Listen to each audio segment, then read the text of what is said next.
Up next, we have another guy, local guy here. Raise this up a little bit. He is a musician. He's a rapper. He's an actor. Hey, Santino. I like to say he's got more titles than we do here. Yeah, he's a man of a million talents. He's in the most well-known film that I know him in. He's in Rampart, and he's also an author. He's in Ban This. He's a really funny guy. So please welcome to the stage, Deadlee.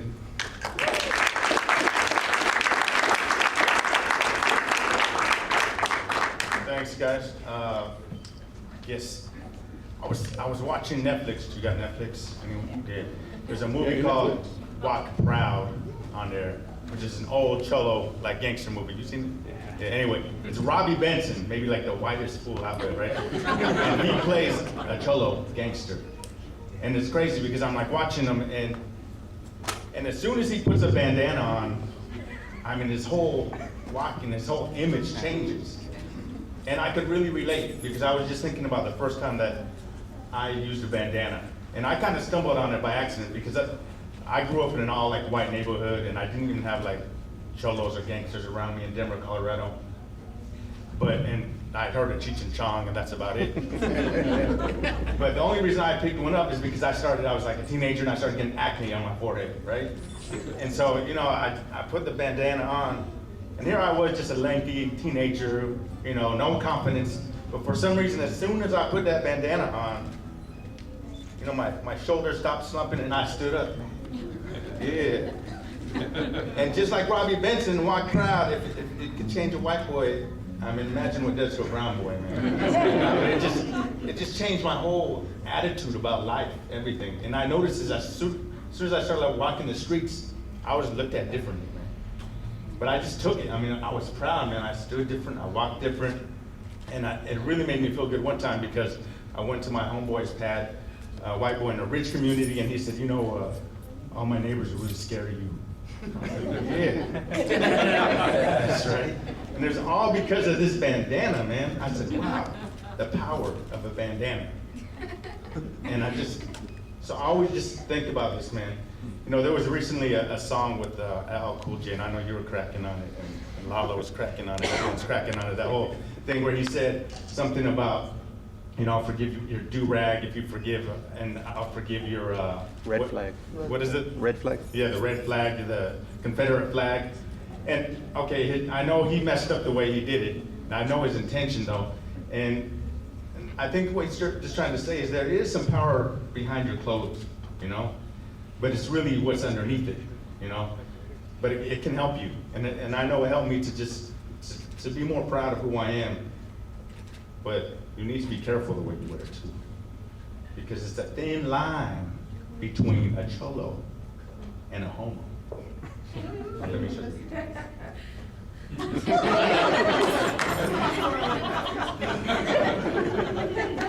You see what I'm saying? So you have to be careful how you wear it. And since I be repping both of them, I always wear it to the side. Since I am that homo cholo, I wear it like this.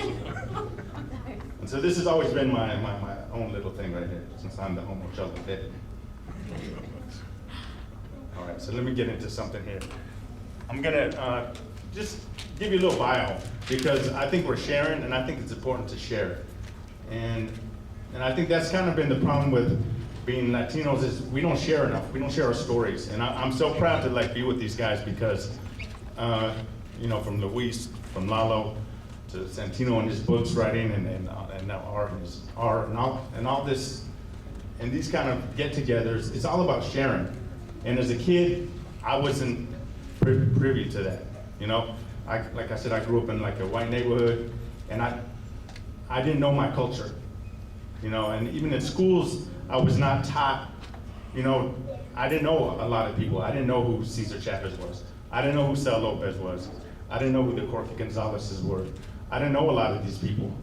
And so when I came out to LA, I had to just learn on my own.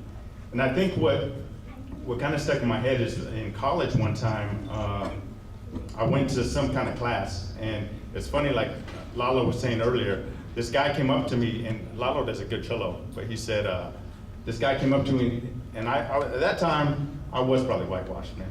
I was wearing my low rider, or my loafers, and my, what are those little alligator shirts? Izod shirts, and I was real preppy and everything.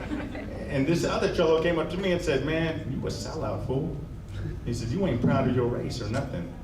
And I was like, that wasn't really true, because I guess I just wasn't privy to that side of things. But I was American still. And so let me just tell you a little bit about me. I was born Joseph Thomas Lee in Alamosa, Colorado, oldest town in Colorado, settled by Spaniards in indigenous land. My mother is Margarita Patricia Espinosa, and she's the daughter of Joe Espinosa and Emma Espinosa, who ran Emma's Hacienda, Food of the Southwest. They had sopapillas, chicos, which is indigenous food. We had the Pancho Villa burrito.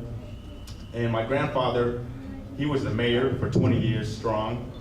And he was probably the most patriotic man that I know.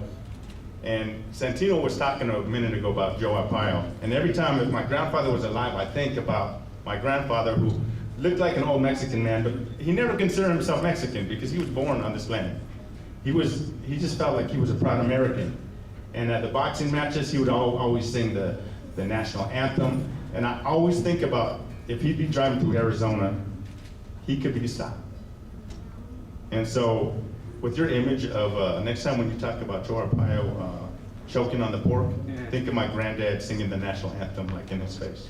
You know, this Mexican, this Latino man, proud that he's a US patriot. And so, those are my grandparents. And then my mom, I'm just real proud of my mom, because here's an independent Latino mother. She raised me by herself, and she went to Denver. She's looking like Joan Collins. And if you know Dynasty, that took place in Denver, right? And she was the biggest, baddest diva there is. She still is. And you can find her on Twitter. I know Art knows her handle. I talk to her all the time. And, but see, these are stories that aren't always told, right? And I grew up watching the Brady Bunch. That was my show, the Brady Bunch. But see, what I envision one day is maybe we have a TV show called the Mesa Bunch, right? Is that your last name? All right, yeah, if we have the Mesa Bunch, you know? And that's what it's all about, is we need to start sharing our stories more. And these guys really get me hyped to keep sharing.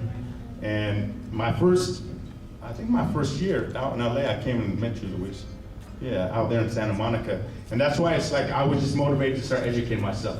I was always in the back of my head, I thought about that cholo that told me that I was a sellout. And I said, well, let me educate myself, man. So it's never too late to educate yourself.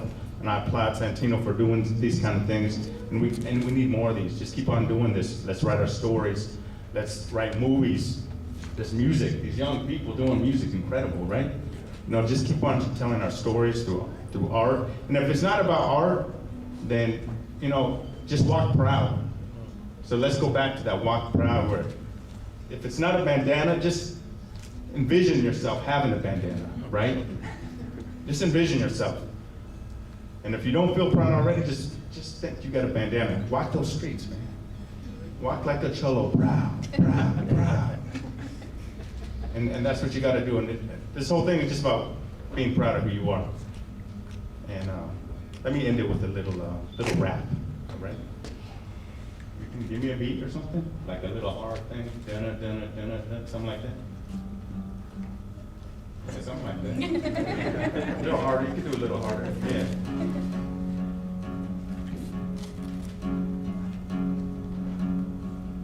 Yeah. Keep it a little harder. A little harder.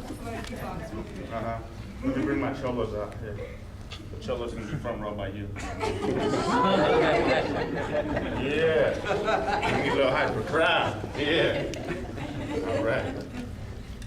There we go. And the chorus is going to be bumping all the strength and sounds, flipping switches up and down, drop the top off the ground, and Mis Cortez. So you guys can say Mis Cortez, which is actually like, it's all about a 63 Impala. Is one of those a 63 Impala? No. Oh, come on. Some lead time. Oh, when you get the 63 Impala, I'll buy it. I think I got one already. Oh, okay. All right. So here we go. You got the beat going? Lokes to the back, S a pro map. Behind the stack in front to back me, pickers always packed. Pockets chill, laxing, fathers banging taps. Pistols eat primos at dreamers kicking back. 63, IMP, 3-wheeling, magic wax, sticky, icky, candy apple, midnight black. Bouncing in the loop, me and my crew. NIKE super true, stop Juno, come on. Bumping noses, break them sounds, flipping switches up and down. Drop the top, we off the ground and it's Cortez. Bumping noses, break them sounds, flipping switches up and down. Drop the top, we off the ground and it's Cortez. Bumping noses, crank them sounds, flipping switches up and down. Drop the top, we off the ground and it's Cortez. Bumping noses, crank them sounds, flipping switches up and down. Drop the top, we off the ground and it's Cortez. That's right. So get your bandana, rock proud, keep representing.